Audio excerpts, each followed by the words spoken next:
हमेशा की भांति आज हम आपको फिर लेकर के चलते हैं अपने YouTube चैनल मोक्षा नगरी काशी। तो आज हम जिस टॉपिक पे बात करने जा रहे हैं वो है श्रीमद् भगवद गीता से लिया गया टॉपिक। तो श्रीमद् भगवद गीता 18 अध्याय 18 संदेश की जब बात करते हैं, श्रीमद् भगवद गीता में जब हम 18 अध्याय और 18 संदेश की जब बात करते हैं तो अध्याय फर्स्ट बताता है कि मोह ही दुख का कारण है। अध्याय दूसरा बताता है कि आत्मा अमर है और मृत्यु का डर छोड़ो। तीसरा अध्याय बताता है कि कर्म करो, फल की चिंता मत करो। चौथा अध्याय बताता है कि ज्ञान से ही अज्ञान का अंधेरा मिटता है।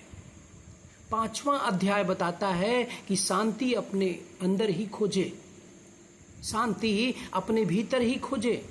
छठवां अध्याय बताता है कि मन को जीतना ही सबसे बड़ी जीत है। सातवां अध्याय बताता है कि श्रद्धा ही ईश्वर तक पहुंचने का मार्ग है।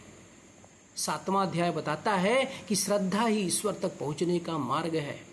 आठवां अध्याय बताता है कि अंत समय में जैसा भाव वैसी ही गति होगी।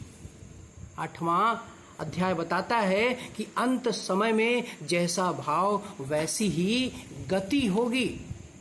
और नौवां अध्याय बताता है कि परमात्मा हर कण में वास करते हैं। 10वां अध्याय बताता है कि ईश्वर ही सृष्टि का आदि और अंत है। 11वां अध्याय बताता है कि काल के सामने सब विवश है, बस निमित्त बनो। 12वां अध्याय बताता है कि भक्ति ही परम सत्य का मार्ग है। और 13वां अध्याय बताता है कि शरीर क्षेत्र है और आत्मा उसका ज्ञाता। 14वां अध्याय बताता है कि गुणों से ऊपर उठकर ही मुक्ति संभव है। 15वां अध्याय बताता है कि परमात्मा ही संसार रूपी वृक्ष की जड़ है। और 16वां अध्याय बताता है कि अहंकार का त्याग करो, दैवी गुण अपनाओ। 16वां अध्याय बताता है कि अहंकार का त्याग करो और दैवी गुण अपनाओ। और 17वां अध्याय बताता है कि जैसी तुम्हारी श्रद्धा होगी वैसे तुम बनोगे। 17वां अध्याय बताता है कि जैसी तुम्हारी श्रद्धा होगी वैसे तुम बनोगे। और 18वां अध्याय बताता है कि सब कुछ ईश्वर को सौंप दो, वही तुम्हें बचाएंगे।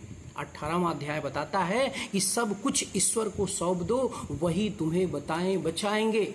तो आज के लिए सिर्फ बस इतना ही। अब हम आपको मिलते हैं अपने नेक्स्ट यूट्यूब वीडियो में। जय हिंद, जय भारत, जय भगवान बुद्ध की जय, काशी के 33 कोटि देवताओं की जय हो। हर हर महादेव, हर हर महादेव। जय श्री राम, जय श्री राम।